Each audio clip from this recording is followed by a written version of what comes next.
Randy, thank you very much. It's great to be in Atlanta. Thank you for getting me out of Washington.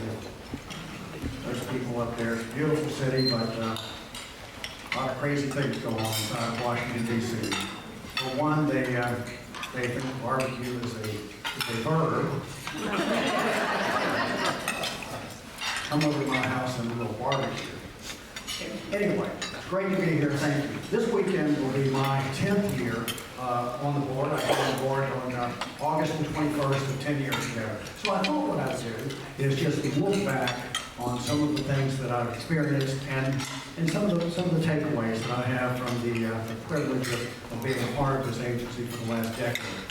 And so I got indoctrinated very quickly into what the real mission of the NTSB is, and that's to investigate accidents, determine problem cause, and then most importantly, issue recommendations to keep those accidents from happening. And that's really what we're in the business to do, is to improve safety through accident investigation. So that was the first accident that I went on, and the most recent one that I've been on, of course, was the balloon accident 2.5 weeks ago down in Lockhart, Texas. 16 fatalities. And in the intervening years, there have been a lot of exciting things and tragic things. This was the Philadelphia duck boat accident, where a duck boat with about 35 people in it was about to get run over by a barge, claiming 2 young lives. We've been involved in spaceship accidents, and even involved in railroad accidents, and some highway accidents, and some pipeline accidents. So there's been a lot. I don't keep a running tally, but I suspect there's probably been 150 accidents that I've been involved in, involved with the deliberation of over the years. The board, I think the board's a great organization. We've got about 430 employees, and I think that our greatest virtues are our independence and our credibility. As you know, we're an independent federal agency. We're not a part of the DOT. And I think that independence is so important because it allows us to call it the way that we see it. We don't have to worry about saying something that might offend our sister agency at the FAA, because they're not a sister agency. They're a part of the DOT, we're not. So I think our independence is so important. And I think our credibility is important too, and as we all know, once you start to lose credibility, it's hard to get it back. So I think that these 2 virtues are our greatest virtues, that we have to make sure that we're constantly defending and protecting and ensuring those virtues. Normally, or typically, we have a full board of 5 board members, and we've had an opening we're down to 4 now. We've had an opening for the last year and a half. Mark Rose kind of left to become the head of the National Highway Traffic Safety Administration. And the president 2 years ago, 1 year ago, nominated this 5th slot. She was Beverly Scott, who you may recall that name. She's been head of MARTA for a few years. The president pulled that nomination back in October, so it was clear that she was not going to make it through the Senate. So we're down to 4 board members. My term ends at the end of this year, and it's been a great ride. So that's the board. I remember the board, but I think the real muscle of the agency is our dedicated staff. Really dedicated employees that will go the extra mile to make sure that we can get the job done. Of course, as you know, we're involved in all modes of transportation.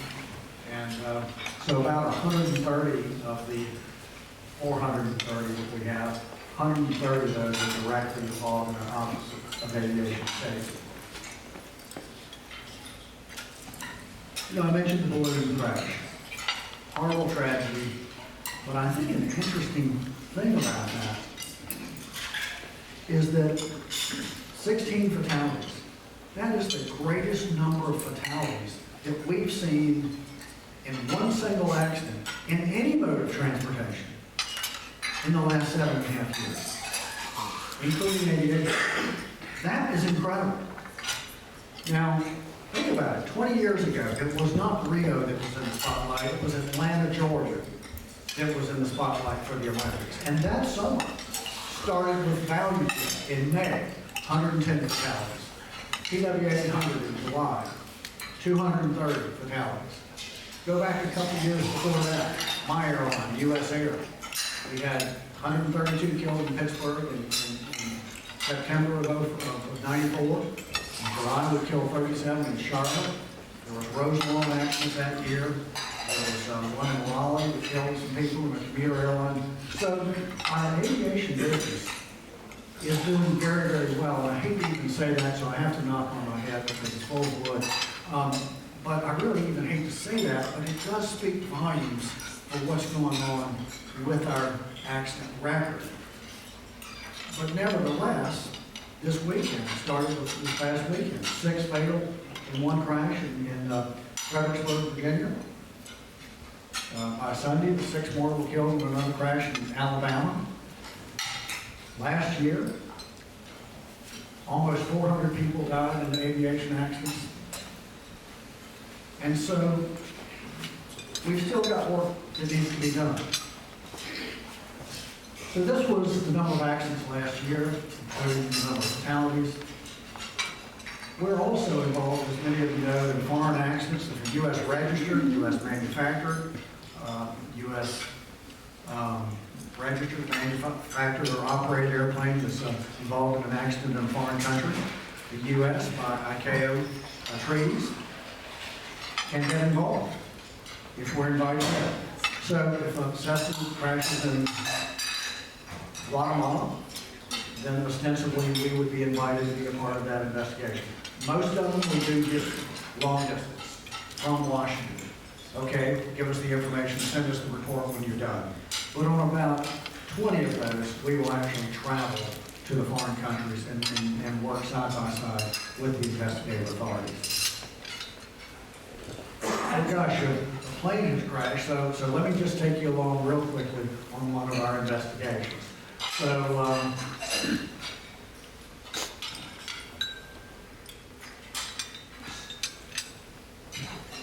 So how do you think when there's a plane crash or any other transportation disaster in this country, how do you think the NTSB is likely going to first learn about it? Yeah, the news, the media. Either traditional broadcast media or social media. So our response operations center, they're monitoring all these TVs and monitoring social media. And they're probably going to provide the first indication something is going on. Here a Phenom 100 crashed into the houses up at Gaithersburg a year and a half ago, Gaithersburg, Maryland. And so they're monitoring the social media. We then want to figure out what is our response going to be. All accidents are important, but our response to all accidents is not the same. And so there's a different response. So we want to say, what is it that we're dealing with here? And how are we going to respond to it? If it's an accident that might look like this, and just somebody runs out of fuel, and in the process of landing in a field, they bang up the wings, maybe no airworthiness issues there, we're probably going to not even go. We're going to send the FAA to be our eyes and ears on site. We will still retain our statutory responsibility of determining the probable cause, but they will go out and collect the information, take the photographs, document the records, conduct an interview, and then they forward the file to our investigators to complete. Another level is the regional investigations, where we have sent one of our 50 regional investigators who are stationed across the country to go to an accident. Of course, you know this one here, I-285. It was in May of a year ago, and it's not coincidental that the Atlanta Constitution-Journal has an article about that crash today. It's timed. I wanted the factual report out so that I could talk about it if asked at this luncheon. So we released the report at midnight 36 hours ago. There's Eric Eileen, one of our investigators who lives downtown Atlanta. Heidi Moats, she's married now, I can't remember her last name, but she was the investigator in charge of she is the investigator in charge of the 6 fatal crash down in Alabama this weekend. And so these guys do most of the investigations that we're involved in, because of course most of them are general aviation accidents. So literally one man or one person show from the NTSB, and then they'll be joined by the FAA, representatives from the from the aircraft manufacturer and the engine manufacturer, and maybe even the operator if they request party status. And then of course the one that gets the most attention is the GO team launch. We launched the GO team to Thompson, Georgia. Here's again Eric Eileen from Atlanta. We're down here getting on site, as you may recall, a Premier 1A Hawker, Beechcraft Hawker, Premier 1A struck a utility pole about 58 feet above ground on a botched aborted landing. Touchdown did not deploy the touchdown long, did not retract the lift dump, and turned a pretty little airplane into a lead sled and claimed 5 lives. So the GO team, really, that's the one everybody hears about. We try to launch as quickly as we can. The FAA has 3 airplanes, 1 Gulfstream and 2 Cessna Citation XLs. And if they're available, that's how we like to travel, because it gives us such a great opportunity to get together and get our heads together before we land and see what it is that we're dealing with. We're down in Birmingham on this one. Of course, the local or federal law enforcement officials will probably beat us there because they're physically present. We'll get a debriefing from them and find out what it is that we're dealing with. And then we are going to form specialists in a number of disciplines. And we've got these disciplines, and then these are usually on-site, and then these meteorology, for example, recorders, they're going to stay behind in Washington to do their work. The recorders for aviation are not read out on-site, they're read out in Washington. This would be the UPS crash 2 years ago, 3 years ago in Birmingham. And so what is it you think they're looking for? What is it they're looking for? Needle in a haystack is exactly right. And that's about sometimes what it is that they're looking for. So, a top priority is to, this plane burned for a pretty good while, so it was only on the second day that we could get in there and start looking for the black boxes. And people say the black boxes are not really black, they're really orange, but indeed, when they burn for 12 hours, they will be black. So we found black boxes, they shipped immediately back to Washington, where they get, they try and decipher them. Cockpit voice recorders are very well protected. We, by statute, cannot release the audio content of that, and only a selected number of people in the investigation ever listen to the CVR. And it's done the old-fashioned way. NTSB guy sits here. We'll have the parties, the FAA, the pilots union, the aircraft manufacturer, whomever.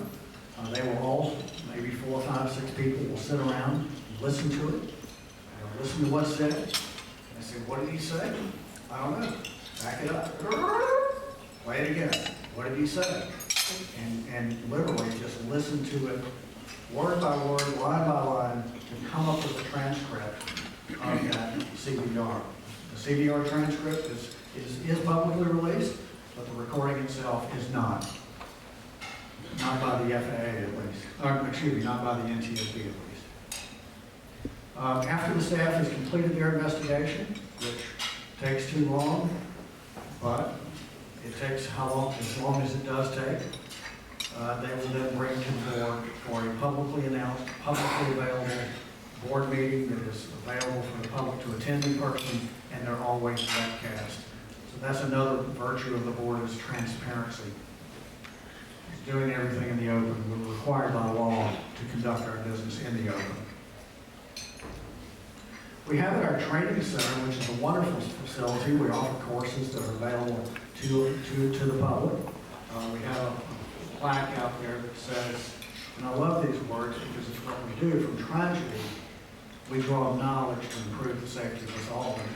And we're not in the business of pointing fingers, laying blame, assigning fault. We're not even in the business of helping lawyers do their jobs. We're in the business of finding out what happened so we can keep it from happening again. And that's really what drives us. You know, in preparing to come here and thinking back on 10 years, what are the things that I've found in accidents, whether it's a railroad accident, whether it's an aviation accident, highway accident, whatever it is? What are the common threads? And there are many common threads, but I think one that resonates very heavily with me is the issue of leadership failures. And sometimes that leadership is in the cockpit, shop floor, with air traffic control, so in other words, on the front line. But you'd be surprised how many cases we see where that failure of leadership can be traced all the way back to management, to senior management, even the board of directors. We've seen leadership failures there. And for example, a subway crash that happened in Washington, D.C. in June of 2009. We could trace the failures of that organization literally all the way back to the board of directors. The board of directors' failure to keep their eyes on the safety ball was part of the probable cause of that tragedy. And they're still having problems. If anybody keeps up with the metro in Washington, D.C., they're having tremendous problems even to this day. This was the New Mexico State Police. It was a search and rescue mission to go out and find a hiker who was lost. And they crashed. They claimed they killed the very person they went out to save, as well as the pilot. The observer pilot, the observer survived, but they crashed. And what did we find in that crash? As a contributing factor, an organizational culture that prioritized mission execution over safety. Beautiful airplane, G650, Georgia roots, great company, great airplanes. But their test airplane crashed, destroyed the airplane, moved the program back several months, and killed 4 people. And what did we find there? Organizational issues. Gulfstream's focus, and this is right out of the report, Gulfstream's focus on meeting the G650's planned certification date caused schedule-related pressure that was not adequately counterbalanced by robust organizational processes to prevent, identify, and correct the company's key engineering oversight errors. We find these types of things in so many cases. Again, a great company trying to do the right thing, but they make mistakes. So, as the leaders of Atlanta's aviation community, how can you make sure that safety is prioritized and remains a value for everything that you do? You're the leaders of Atlanta's aviation community. So I've tried to put a lot of thought into this, and I think that it goes back to the values of an organization. Now, there's a difference between priorities and values, and yet every time there's something that happens, you see the CEO saying, what? Safety is our top priority. Last week, there were 2 tragic events at theme parks. And in each case, I took the videos of this right off the TV. The people are saying, safety is our top priority. I get so aggravated when I hear that because it's just worn out rhetoric. It doesn't mean anything. Priorities come and go. I worked for a nonprofit organization for many years, U.S. Air.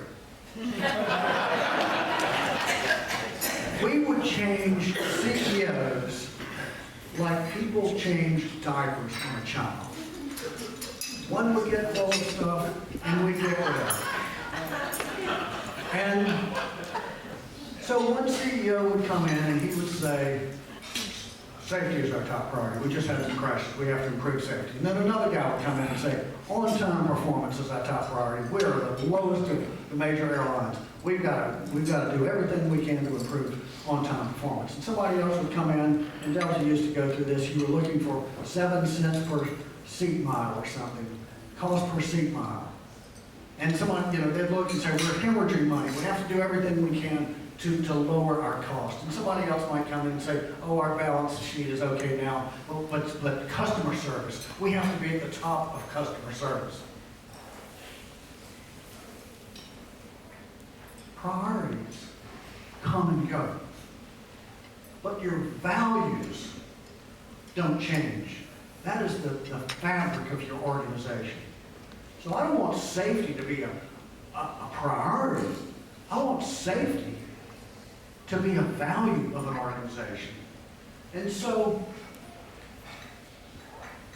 I look at values like a filter. Every organization has values. They're written on the wall or they're published on the internet. And people say, oh yeah, those are our values. But in successful organizations, people live their values. They treat their values like it's a filter. They pour their intended actions and their thoughts through that filter of their values to make sure that they're being true to their values. And that is what separates successful organizations from the rest of the pack. You've got to live those values. And safety, in my opinion, should be a value that is lived. In one of our reports, in fact, this was a report of the Washington, D.C. subway, where we found so many organizational issues. We quoted somebody. It said, the safety values and attitudes of individuals are influenced by their perceptions and expectations about safety in their work environment, and they pattern their safety behaviors to meet demonstrated priorities of organizational leaders, regardless of state policies. So in other words, you can be out saying, oh, absolutely, safety is so important. But if you then turn around and make a decision or push somebody to do something that contradicts those words, what do you think they're going to believe? They're going to believe their actions, your actions, and not what you're saying. When I was in the 5th grade, I got this horse. And that horse scared the daylights out of me. He doesn't look that tall compared to me, but I was a midget then. But when I was about to get on that horse, I was so afraid. I would have thought that horse was as tall as this room is high. I was scared to death. And I told my mother that. I said, Mom, I'm scared. I'm afraid. And she said, why are you afraid? And I said, Mom, I'm scared I'm going to get bugged off. I'm scared I'm going to fall off and get hurt. And she said, don't be afraid. The horse will know when you're afraid. Have you ever heard that? The horse is going to know when you're afraid. That's what she told me. That made me even more scared. How does the horse know, Mama? How does the horse know that I'm afraid? She said, because they watch you. They watch the things that you do. They watch the way that you act. That's how they know. And so when it comes to safety, it's the same thing. If you're out just giving lip service to safety, your employees are going to know that it's just lip service. And how are they going to know? Well, the same way the horse will. Because they're going to watch you. They're going to watch the things that you do. They're going to watch the way that you act. That's how they'll know. Thank you. It's a pleasure to be here.